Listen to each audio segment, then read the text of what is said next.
Drafted into the Navy in September of 1943, 19-year-old Robert Kirk, also known as the Old Buckeye Boy, headed out to the Great Lakes for basic training. After extensive initial training, Robert sailed to Florida, where he would encounter his new home, the USS Piedmont, and the ecstatic crew he would be living with for over the next 2 years. Robert's development took him from the Great Lakes to Pearl Harbor and through the Pacific on the way to Japan. Robert Kirk began his military journey on the USS Piedmont as a ship repairman who toiled away endless amounts of hours aboard ships in long harbors, repairing 40 to 50 ships per raid for the United States Navy. One of his hardest duties was burying the dead. Soldiers had to take time to commemorate those who died in battle as they continued on the fight. Whether he was sailing on a ship or wading through the muddy Pacific Islands, Robert Kirk received the duty of retiring the dead in his division. With all their hardships, a great welcome was expected, but it was never found. They received a cold welcome after retirement from their divisions. All around the United States, veterans returned home to harsh conditions and little recognition. But then, like I say, after raid, wherever, then I don't know who picked out the place. It'd be some bunch of islands. It'd be an inlet in there, and then there'd be a big bay enough to get 40, 50 ships in there. And then at night, they would string a subnet across where a submarine can sneak in and get a bunch of them. Smart. Huh. Because like I said, just like all them ships there, sometimes you only had maybe 3 or 4 days to get all them repairs done till there was another raid coming up someplace. Wow. I've so many times, 3 days, my head never hit a pillow. Oh my Well, gosh. hey, you had a job to do, you done it. Mm-hmm. Because it wasn't only me, it was everybody. Mm-hmm. Because, I mean, hey, it had to be done.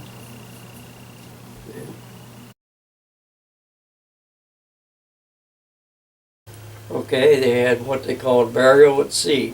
Because we're out there in 120 degrees.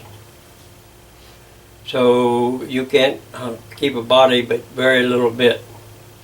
So the canvas shop, they would sew up a white canvas bag. In the bottom of it, they'd sew a piece of steel. Slip the body in and sew it up. And then like your life rails, they had a piece of plywood. It's set up there with 2 clips on it. They put the American flag around them. And that's my job. Really Hold on to that flag, and when the bugler played taps, All of a but sudden. when we got in Cincinnati, that's what thrilled me to death when we got into Dayton. We got in Cincinnati, there was 3 people in the train station. 3. Glad to see you home.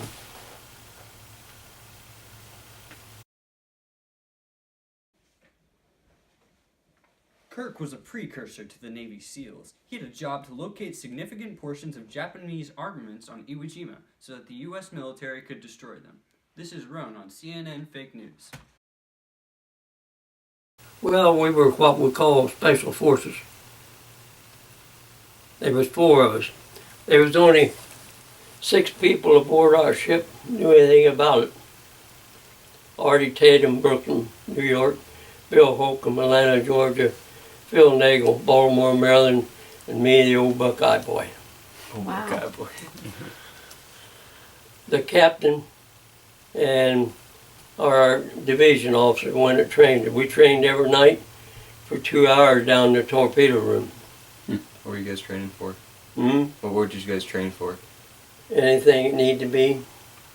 See, they couldn't, couldn't get things going on Iwo Jima, so we were supposed to sneak around the back of the island and go up and put a beeper on there where they could home in on it. And they gave us 3 days. We couldn't have our 45. All we had was hand grenades.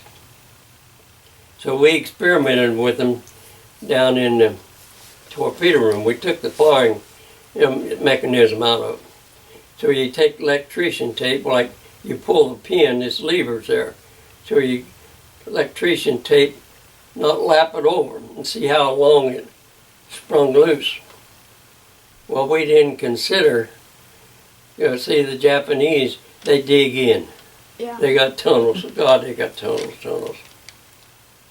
That's So why. we got up on the back side of the island, got in, and got a hold of 4 or 5 where we could get some uniforms to match the Japanese. And then we hunker down because they're short. So we slept. So you dressed up in their uniforms. Oh, yes.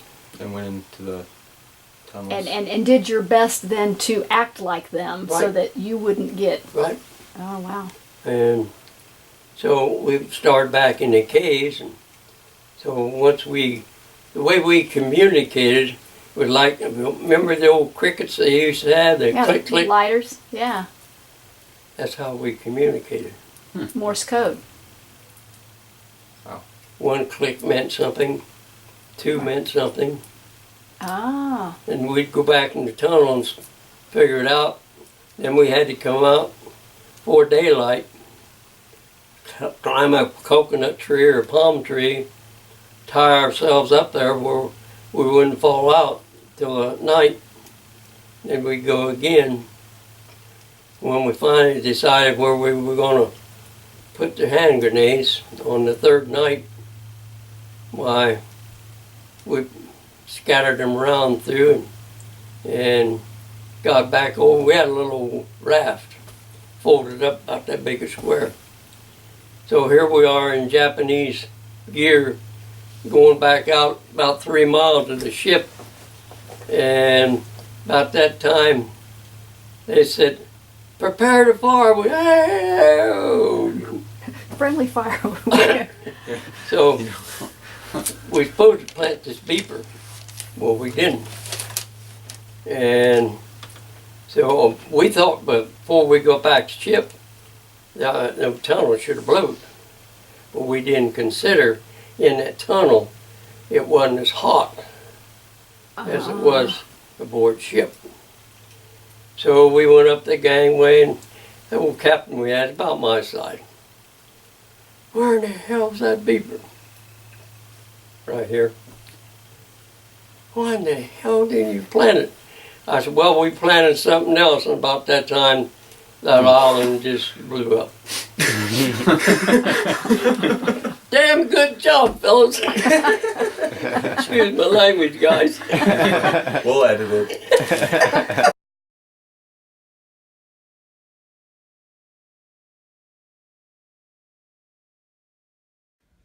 So the thing about Iwo Jima is that it was a very rocky terrain. So what the Japanese did to defend against the Americans was that they would build underground tunnels, and when the Americans got access to them, they would use this unit in the Navy called the Seabees, which would blow up the entrances of these tunnels so that the Japanese could not shoot behind them. And something that Charles Baker talked about was that that out of the 257 men that he came with, only 27 of them made it out. And a thing about Iwo Jima is that more Americans faced casualties than the Japanese did during that battle. During the whole battle of the 32 days that we were there, our company, we landed with 257, and after 36 days, there was only 27 of us left. The rest were either killed or wounded.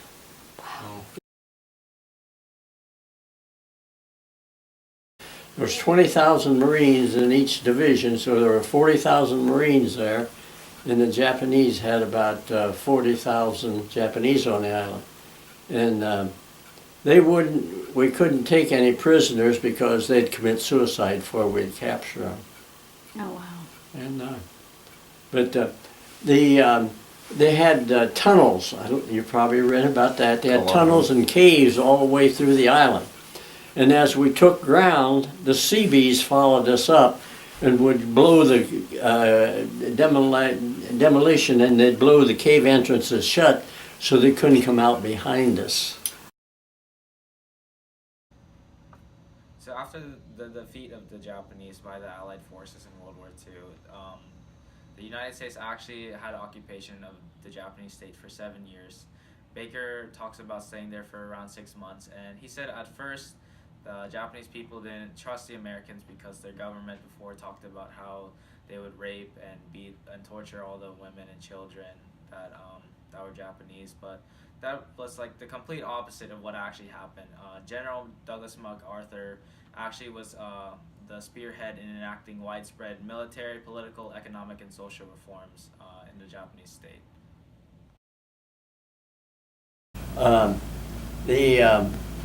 The island, all the people had left the city at Sasebo, and they told we'd torture them and kill them and so forth, and that we wouldn't take care of them. But as they knew, and as the war was over, and as they started drifting back into the city, we gave them food, we helped them out, we helped them get back, and so forth, and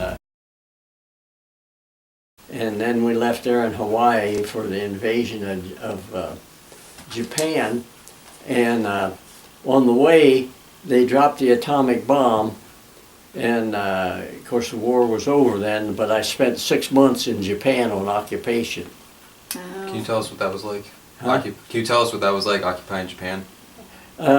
When we landed there at Sasebo, if you look at your map or anything, you'll see the island. I mean, you've probably heard of it, even maybe already.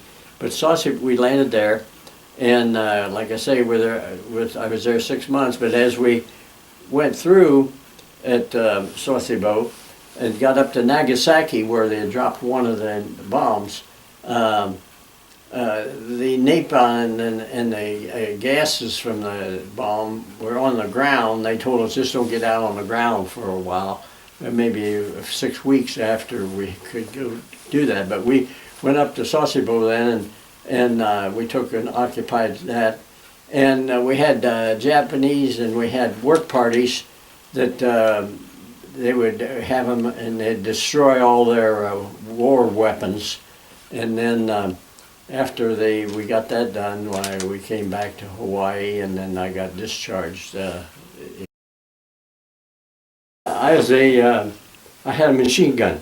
One time we were moving up, and I had the machine gun, and I'm running with a machine gun. How big is the machine gun? Huh? How big? It's 30 caliber, Okay. air cooled, and I was running, and I saw this rock in front of me. I didn't want to step on it, and I'm running. I actually stepped on it, and it threw me to the ground. And I no sooner hit the ground, and machine gun fire went right over me and didn't touch me. And I always said, the good Lord put that stone there to save my life. I'll be darned. Yeah. How did you guys eat on the island during all this fighting? 'Cause that Back then we had K rations and C rations.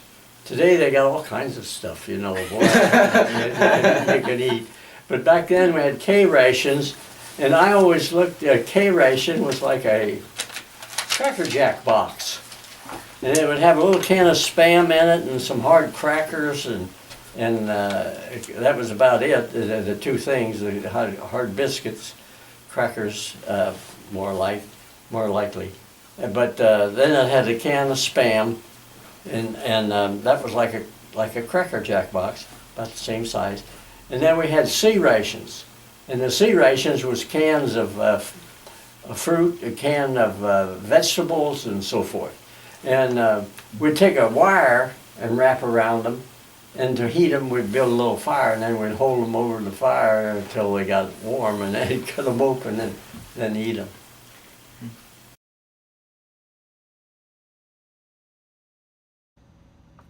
So after the defeat of the Japanese by the Allied forces in World War II, the United States actually had occupation of the Japanese state for 7 years. Baker talks about staying there for around 6 months, and he said at first the Japanese people didn't trust the Americans because their government before talked about how they would rape and beat and torture all the women and children that were Japanese, but that was like the complete opposite of what actually happened. General Douglas MacArthur actually was the spearhead in enacting widespread military, political, economic, and social reforms in the Japanese state.